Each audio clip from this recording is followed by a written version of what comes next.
Law of dominance समझा दिया था। क्वेश्चन हमारा है explain the law of dominance using a monohybrid cross. Explain the law of dominance using a monohybrid cross. Explain, जैसे मान लो अपने को पता तो है लॉ ऑफ डोमिनेंस क्या होता है। जब एक डोमिनेंस पेरेंट्स एक रिसेसिव पेरेंट्स का क्रॉस कराते हैं तो हमारा एक जो भी F1 जनरेशन में बनता है तो वो डोमिनेंस वाला कैरेक्टर शो होता है, रिसेसिव वाला कैरेक्टर शो। ये क्वेश्चन जब भी आपको आएगा ना 2 या 3 मार्क्स का आएगा। कैसे लिखोगे, लिख के बताओ फटाफट। ले लेंगे अपन, क्या सुनो कैसे लिखना है। जब भी 12th वाले ज़्यादा ध्यान से सुने, बाकी नीट वालों को जरूरत नहीं पड़ेगी इसकी। क्वेश्चन ऐसे लिखना है जैसे मान लो कि अपने को अब इस क्वेश्चन का सलूशन करना है तो अपन सबसे पहले ये बनाना मेन, क्योंकि एक मेल होगा एक फीमेल होगा। यदि मैंने मेल को ले लिया टॉल, क्या था अपना क्वेश्चन, लॉ ऑफ डोमिनेंस, ठीक है। तो इसको ले लिया अपन टॉल और इसको ले लिया अपन ड्रॉप। यहां लिख देना टॉल, यहाँ पे लिख देना ड्रॉप। जैसे हम इसका क्रॉस कराएंगे तो हमको कैपिटल टी स्मॉल टी मिलेगा। यहाँ भी लिखना जरूरी है F1 जनरेशन, और यहाँ लिखना आउट ब्रीडिंग, ये लिखना जरूरी है, याद रखना, ठीक है। फिर हम क्या करेंगे, इसके बाद यहाँ लिखेंगे for dominance character.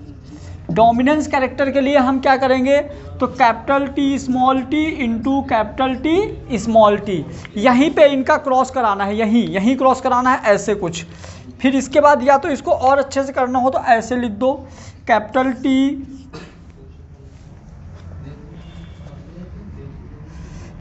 T small T capital T और स्मॉल टी, और अच्छे से हो जाएगा। इसको इससे क्रॉस करा दीजिए कैपिटल टी, इसको इससे क्रॉस करा दीजिए। सुनो एक चीज़ और मैं बढ़िया चीज़ बताता हूँ। पहले जैसे अपन एलील लेते हैं ना, कुछ लोग क्या करते हैं, इसका क्रॉस इससे कराए फिर इसका क्रॉस इससे करा देते हैं। ध्यान से सुन रहे हो सब, पहले इसका क्रॉस इससे कराएंगे फिर इसका क्रॉस इससे करा देते हैं। नहीं, पहले वाले का दोनों से करा दो, फिर उसमें भी रिजल्ट सही आएगा, लेकिन एक साइड नहीं आएंगे, अलग अलग आ जाएंगे। फिर इसका क्रॉस इससे कराएंगे तो कैपिटल टी स्मॉल टी, इसका क्रॉस इससे कराएंगे तो स्मॉल टी। फिर इसके बाद यहाँ पे लिखना है फॉर डोमिनेंस कैरेक्टर। यहाँ पे अपना आ जाएगा क्या, फिनोटाइप रेशो। फिनोटाइप रेशो कैसे लिखोगे बोलो, फिनोटाइप रेशो कैसे लिखोगे।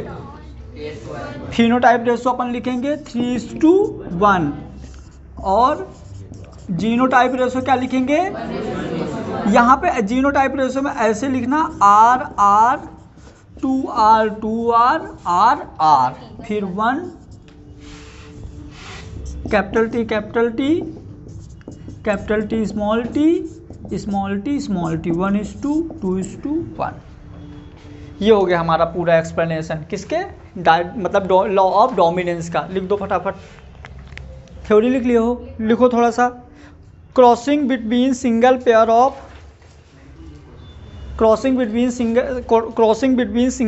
Of character is known as, लिखो crossing between single pair of character is known as monohybrid cross.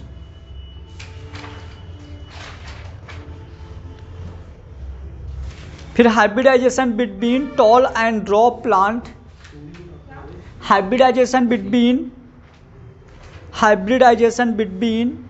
Toll and drop plant of P, hybridization between tall and drop plant of P, all offspring of F1 generation, all offspring of F1 generation of this cross will be tall। ये दिखेगा, ये और ये toll ही है, ठीक है। जब इसका हम फिर F1 इंटू F1 करेंगे तो जो हमारा F2 जनरेशन मिलेगा, यहाँ पे कुछ चेंजिंग होगी, ठीक है। F1 इंटू जब F1 का F1 से क्रॉस कराएंगे तो हमको क्या मिलेगा, F2। तो ये जो हमारा रिजल्ट है ये F2 जनरेशन का रिजल्ट है। लिखो इसके बाद, इन F2 generation in F2 generation tall hybrid in F2 generation in F2 generation tall hybrid tall and drop plant are tall and drop plant are produced in the ratio of produce in the ratio of 1:2:1 1:2:1. The genotype ratio will be the genotype ratio will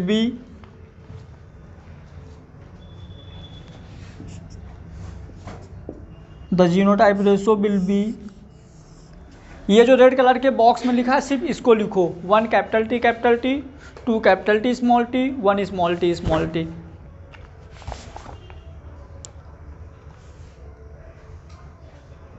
फिर यहीं पे बगल में bracket बना के लिख दो 1:2:1, छोटा सा ब्रैकेट बना के लिखो 1:2:1।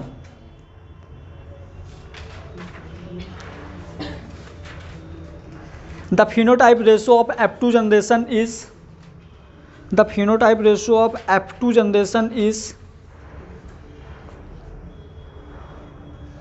the phenotype ratio of F2 generation is will be 3:1. The phenotype ratio of F2 generation is will be 3:1.